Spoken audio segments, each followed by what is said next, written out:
L'autre jour, je promène mon chien sans laisse et il se dirige en trottinant vers un monsieur tout seul au fond de l'allée. Je m'aperçois que l'animal va le heurter et je lui dis « Faites attention, monsieur, mon chien est aveugle. » Oui, il vous voit pas. Je m'apprêtais à lui expliquer pourquoi, mais le monsieur avait déjà commencé à me parler et il m'écoutait pas, bien qu'il n'ait pas changé de sujet. Et il me disait qu'il trouvait cette race de chiens assez élégante.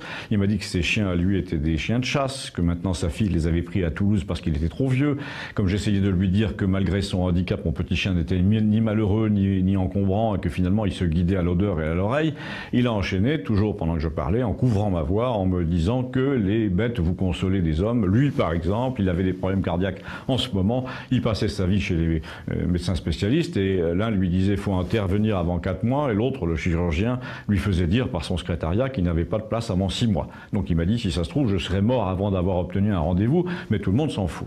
Les infirmières s'en foutent, la Sécu s'en fout, ma fille s'en fout, vous aussi, je suis sûr, il m'a dit vous vous en foutez. Mais non, je vous assure, lui ai-je aussitôt répondu, vous pensez bien, je m'en fous pas, vous m'êtes très sympathique, en plus j'aime beaucoup les amis des chiens.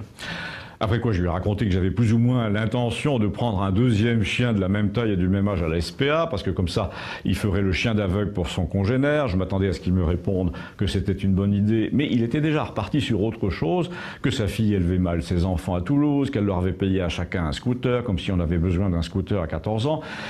De toute façon, c'est simple, ses petits-enfants étaient devenus des étrangers pour lui, ils ne comprenaient rien à ce qu'il disait, ils s'envoyaient parfois des messages sur leur téléphone à table pendant les repas de famille, et il concluait « je comprends pas comment la mère peut laisser faire ça ».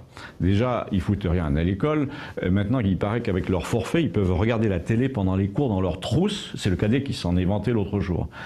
Ils devraient ramasser les téléphones dans un panier quand les gosses arrivent au collège le matin, ils le font bien pour les avions.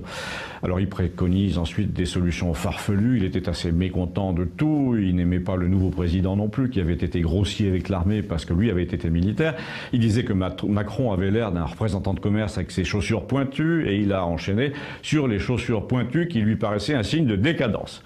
Ah, voilà l'un des rares points sur lesquels j'ai été d'accord tout de suite avec lui, les époques de chaussures pointues précèdent généralement les désastres historiques. Là, j'ai eu au moins l'impression d'échanger 3 phrases avec lui, et j'ai cru qu'il m'écoutait un peu, mais c'était une illusion, parce qu'en me quittant, il m'a dit « vous devriez faire attention, j'ai l'impression que votre chien a un problème de vue ». Eh bien, nous sommes environnés de ces gens-là, qui n'écoutent qu'eux-mêmes, c'est très inquiétant. Racontez-moi, confirmez-moi ça, merci.